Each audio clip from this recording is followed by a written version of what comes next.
వేరే ప్రాంతంలో ఒక మందిరం నిర్మాణానికి ప్రారంభం చేయటానికి వెళ్ళాను. నక్కగూడెం, ఆంధ్ర తెలంగాణ బార్డర్లో కృష్ణా నది ఉంది. ఆ నది ఒడ్డున ఊరది. ఉదయం వెళ్ళి ఇప్పటికి చేరా ఇంటికి. మంచిది, సంతోషం. చక్కని వాక్యం విన్నట్టున్నారు. ముగింపులో వచ్చాను. ఈ మధ్య బుధవారాలు నేను గలవట్లేదు. ఎట్లనో దేవుడి దేవల్ల శాలేమని ఉండలేదని చాలామంది గ్యాదర్ అవుతున్నట్టున్నారు. శాలేమని ఉంటే 10 దాకా సాగు పడుతున్నాడు. వేరే బ్రదర్స్ మాట్లాడితే పెందలాడు వదిలేస్తున్నారని వస్తున్నట్టున్నారు. బాగానే వచ్చినారు మొత్తానికి అందరూ. చాలా సంతోషం, దేవునికి మహిమ. మరి ఏదైనా చిన్న పల్లవి చరణం పాడి ప్రార్థన చేసేదా? ఇందాక అశోక్ దేవుని వాక్యం మొదలుపెట్టినప్పుడు ఆ వచ్చే జర్నీలో లైవ్ కొంచెం చూశాను. నేను మొత్తం చూడలేదు, కొంచెం చూశాను. మూడు ప్రమాదాలు తప్పినాయి ఈరోజు జర్నీలో. ఇప్పుడు ఒక ప్రాంతానికి వెళ్ళి అన్ని జనుల మధ్యలోకి వెళ్ళి ఒక పరిచర్య ప్రారంభించి అక్కడున్న ఆత్మల రక్షణ కొరకు పోరాడితే మరి అక్కడున్న దయాలు ఊరుకుంటాయా? సో వాటికి ఉండే బాధ వాటికి ఉంటుంది కదా. అందుకని మొత్తానికి మేము వచ్చే ప్రయాణం మొత్తం కూడా 3 పక్క డేంజర్ అన్నమాట. ఒకసారేమో ఎక్సెల్ బండోడు సడన్గా రోడ్డు గడ్డ వచ్చేసాడు, మా మధ్యలో మాకు ఎదురుగా వచ్చేసాడు.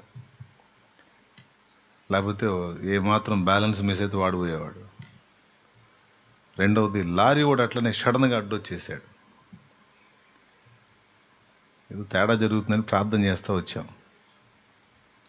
ఈ ఔసాయపాలెం బ్రిడ్జి మీదకి రాగానే ఆ పక్క ఆర్టీసీ బస్సు, ఈ పక్క మేము, ఎదురుగా ఆటో అతను. ఇప్పుడు ఆటోని తప్పించబోయే అటు బస్కి వెళ్ళంటే బస్ తగిలిద్ది. బ్రిడ్జి మీద తగిలిందంటే ఇటు పక్కనో అటు పక్కనో పడతాం, ఇటు ఒకటి. ఆ కింద వాగులో పడే ప్రమాదం. ఆ ప్లేస్కి రాగానే అందరికీ అయోమయం అయిపోయింది. అయ్యా తేడా పడ్డాం అన్నంత డేంజర్ అయింది. ఇప్పుడు దేవుని కృపను బట్టి కరెక్ట్గా డ్రైవింగ్ చేసే బిడ్డ బ్యాలెన్స్గా మెల్లగా బ్రేక్ చేశాడు.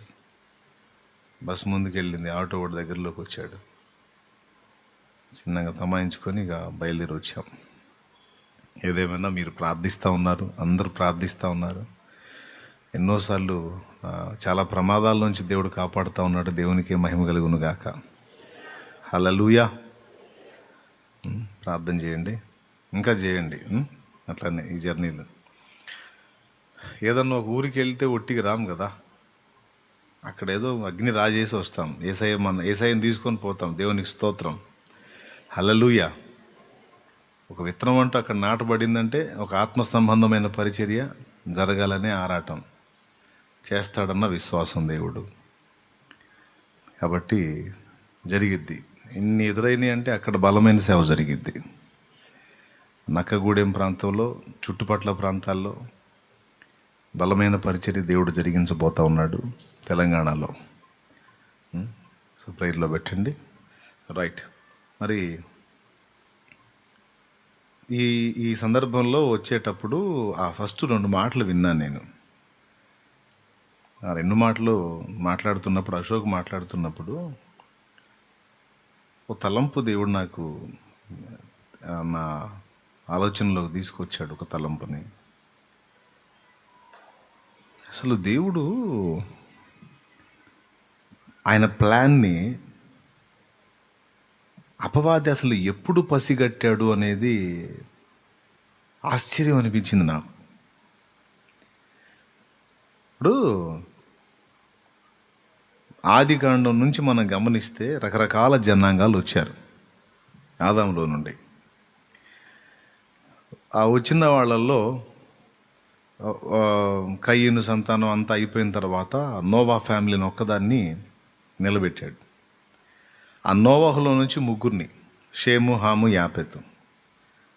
ఆ ముగ్గురులో ఇద్దరు నుండి వేరే జనాంగాలు, షేము నుంచి ఒక ప్రత్యేకమైన జనాంగాన్ని డివైడ్ చేశాడు దేవుడు.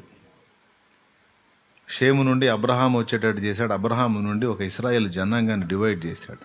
అబ్రహాం మనవడే ఇశ్రాయేల్ అంటే యాకోబు. ఇశ్రాయేలు అనే వానికి పుట్టిన సంతానమే ఇశ్రాయేలీలు, 12 గోత్రాల ప్రజలు. ఈ జనాంగాన్ని ఎక్కడి నుంచి విడగొట్టుకుంటూ వచ్చాడు? నోవాహు దగ్గర షేము, నోవాహు కొడుకులు ముగ్గురులో షేము ఒకడు. ఆ షేములో నుంచి సంతానాన్ని తీసుకొచ్చి అక్కడి నుంచే దేవుడు స్పెషల్గా వీళ్ళని దృష్టిలో పెట్టుకున్నాడు. ఓకేనా? రైట్. ఇక అక్కడి నుంచి వీళ్ళని ప్రత్యేకంగా దేవుడు చెక్కుకుంటూ తీసుకొచ్చాడు, ఈ అబ్రహాం సంతతిని. ఏంటి మెయిన్ ఉద్దేశం ఏంటంటే, ఇందులో నుంచి భూలోకములోని సకల వంశముల ప్రజలు రక్షింపబడడానికి ఆధారమైన రక్షకుణ్ణి వీరిలో నుంచి పుట్టియాలి. ఈ ఈ ఈ విశ్వాన్ని నిర్మించిన నిర్మాత ఎవరైతే ఉన్నాడో, ఈ సృష్టికర్త ఈ సృష్టి అంతటిని పాపము నుండి విమోచించడానికి మళ్ళీ ఆయనే రక్షకుడుగా రావాల్సి వచ్చింది. రావాలంటే దాని కొరకు ఒక ప్రత్యేకమైన జనాంగాన్ని విడగొట్టాల్సి వచ్చింది. ఓకే, అక్కడి నుంచి దేవుడు పావులు కదుపుతుంటే, యేసు ప్రభు పుట్టినప్పుడు హేరోదు ద్వారా 2 సంవత్సరాల లోపు పిల్లల్ని చంపించాలన్న ఆలోచన మీకు తెలుసు కదా, అందరికి తెలిసిన స్టోరీ అది. అసలు యేసు జన్మను అడ్డగించడానికి వాడు హేరోదు ద్వారా స్కెచ్ చేయటం కాదు, అసలు ప్రారంభంలోనే స్కెచ్ చేశాడు వాడు. ఇశ్రాయేలు జనాంగాన్ని ఐగుప్తు నుండి బయటికి రానియకుండా ఆపేస్తే, వాళ్ళు వాగ్దాన దేశం చేరకుండా చేయగలిగితే, వాళ్ళు ఐగుప్తు దేశంలోనే వాళ్ళ చరిత్ర ముగించబడితే కథ ఇంకో రకంగా ఉంటుంది. అందుకని వాళ్ళని అక్కడి నుంచి విమోచించి దేవుడు వాగ్దానం చేసిన ఆ వాగ్దత్త దేశానికి తీసుకెళ్ళడానికి మోషేని దేవుడు పుట్టిస్తే, ఆ మోషేని వేసే పని అయితే, మోషేని కానీ వైనం చేసే పని అయితే వీళ్ళు ఇక్కడే ఉంటారు. టోటల్ ప్లాన్ అంతా ఇంకో రకంగా అయిపోయిద్దని ఇశ్రాయేలు జనాంగాన్ని బయటికి రాకుండా చేయడానికి, మోషేని తీసేయడానికి రాజు నుంచి ఒక ఆజ్ఞ జారీ చేశాడు.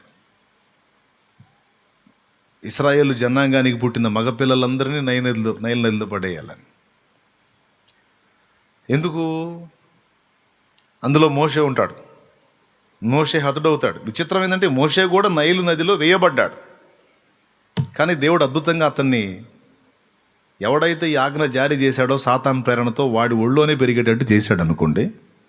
మరి ఆయన జగన్నాటక సూత్రధారి కదా, ఆయన తిప్పే మలుపులు ఆయన తిప్పుతాడు కథని. కానీ నాకు ఆశ్చర్యం ఏంటంటే, ఇశ్రాయేలు జనాంగం బంధ విముక్తులై వాగ్దత్త దేశాన్ని స్వతంత్రించుకొని అక్కడ ఒక జనాంగంగా విస్తరించి,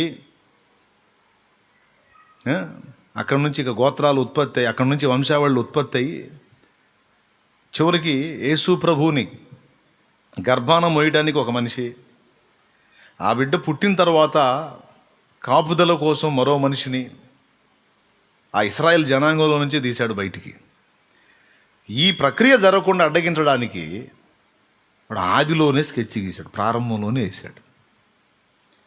నాకు భలే చోద్యం అనిపించింది. అమ్మ, స్కెచ్ ఈ రోజుది కాదు వీడిది. ప్రభువును అడ్డగించడానికి అసలు ముందు కొన్ని తరాలకు ముందే తొక్కడానికి ట్రై చేశాడు. ఎప్పుడో రాబోతున్న రక్షకుని అడ్డగించడానికి ఎప్పుడో స్కెచ్ గీసేసాడు వాడు. నేను కష్టపడి మనుషులందరినీ జడగొడితే నువ్వు మళ్ళా ప్లాన్ చేసి వీళ్ళందరి విమోచనకర్తను ఒకరిని లైన్ చేస్తావా? వీళ్ళలోంచే కదా నువ్వు చేస్తావు. అయితే వీళ్ళ సంగతి చెప్తాను నేనని వాళ్ళని వెంటాడి ఎన్ని రకాలుగా వాళ్ళని దారి మళ్లించడానికి చూశాడో ఇక మీరు ఆలోచించండి. ఫస్ట్ ఐగుప్తులో తొక్కేయడానికి చూశాడు, అక్కడే దేవుడు అందులోంచి బయటికి తెచ్చాడు. వచ్చిన తర్వాత ఇక వాళ్ళ అరణ్య యాత్ర, వాళ్ళ అరణ్య యాత్రలో రకరకాల పరిణామాలు ఎదురైనవి వాళ్ళకి. కొన్నిసార్లు వాళ్ళ చేత విగ్రహారాధన పాపం చేయించాడు, దేవుడు మొత్తాన్ని నాశనం చేయాలని.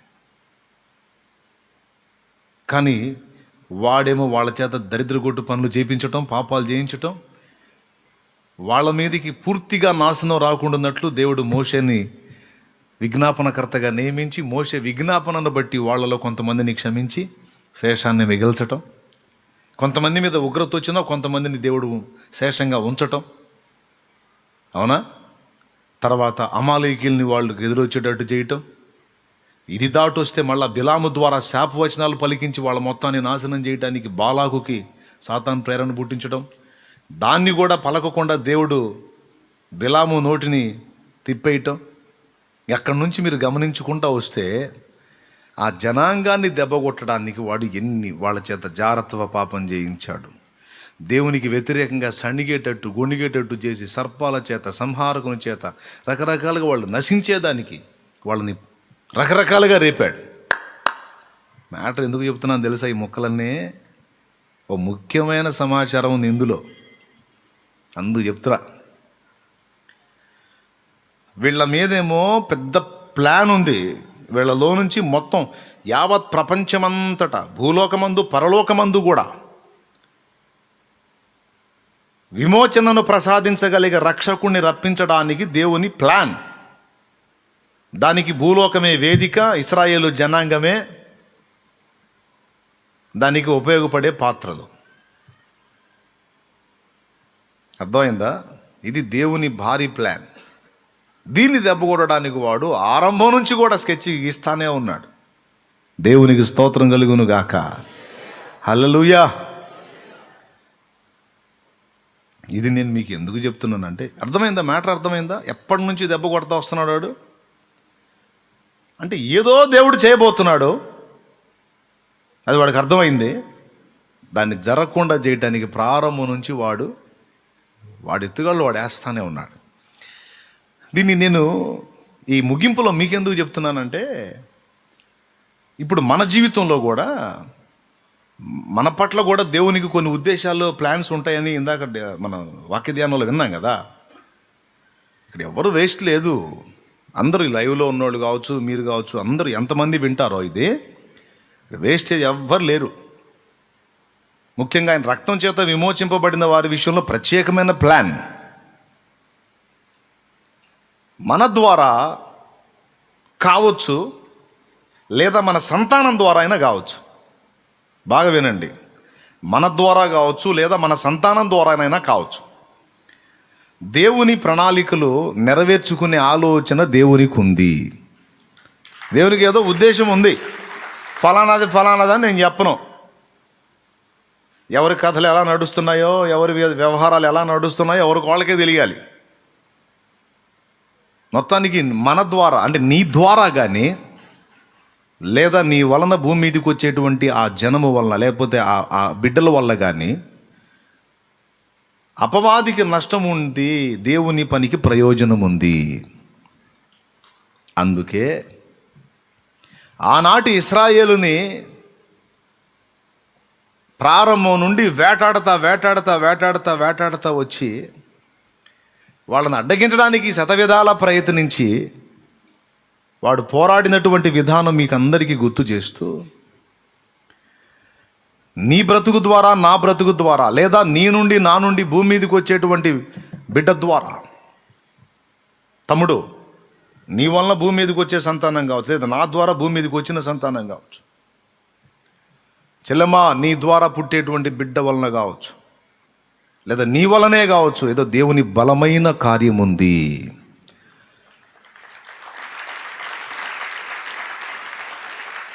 అది జరగకుండా చేయాలంటే ఇప్పటి నుంచే నిన్ను తొక్కటాన్ని మొదలు పెట్టాలి. ఇప్పటి నుంచే కదా, అసలు నువ్వు పుట్టక ముందు నీ పితరుల దగ్గర నుంచే వాడి స్కెచ్ స్టార్ట్ అయింది. అర్థమైందా? వీళ్ళ మెంటాలిటీస్ ఇలా ఉన్నాయి, వీళ్ళ ఆలోచన విధానం ఇలా ఉంది. వీళ్ళు ఎప్పటికైనా ఆయన వైపు తిరిగే అవకాశం ఉంది. అలా తిరగటం జరిగిందంటే వీళ్ళ నుంచి వచ్చేవాళ్ళు ఇంకా దేవుని పిచ్చోళ్ళు అయిపోతారు. వాళ్ళ వల్ల నాకు చాలా నష్టం. ఎందుకంటే వాడికి అవగాహన ఉంది. ఆడేమీ తెలియని వెర్రిమోహముడు కాదు. నీకు మరుగైనది ఏదీ లేదని యెహెజ్కేలు గ్రంథం 28లో దేవుడే సాక్ష్యం ఇచ్చాడు.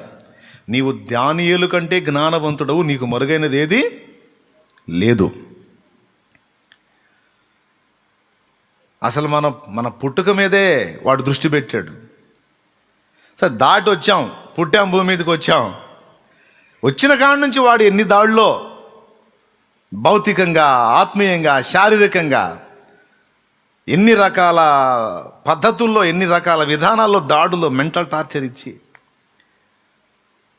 అసలు మనకు ఉనికే లేకుండా చేయడానికి వాడు ఎన్ని రకాల వ్యూహాలు పన్నాడో. కానీ దేవుని మహాకృపను బట్టి నిరంతరం కాపాడబడుతూ నేటి వరకు ప్రయాణం చేశాం మనం. జాగ్రత్త. ఈ పాయింట్ చప్పట్లు కాదు ఏమవుతుంది, ఈ ఈ ఈ ముక్క మాత్రం మిస్ అవ్వద్దు. ఈ చివరి మాటలు మిస్ అవ్వద్దు మీరు. అర్థమైందా?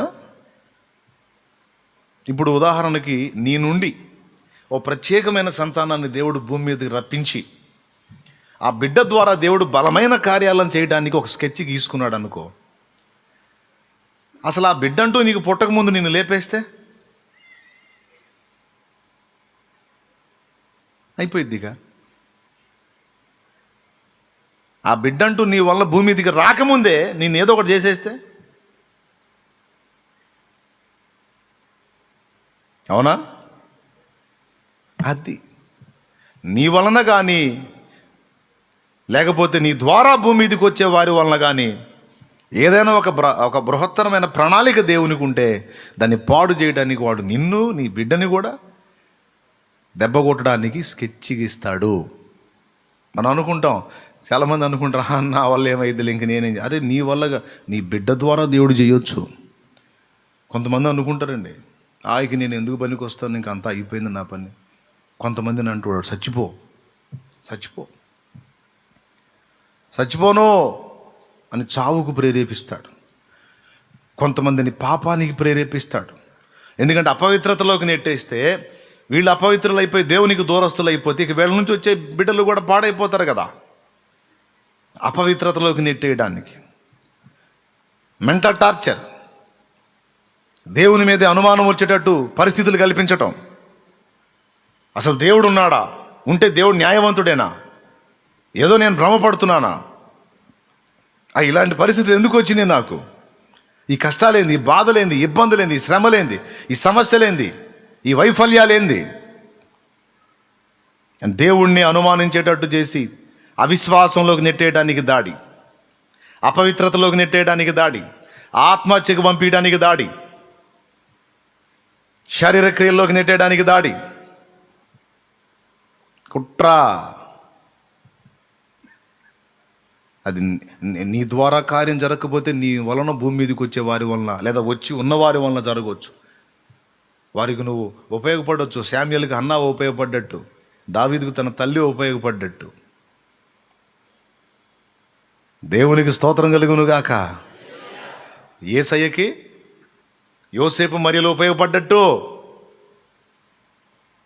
దేవునికి మహిమ.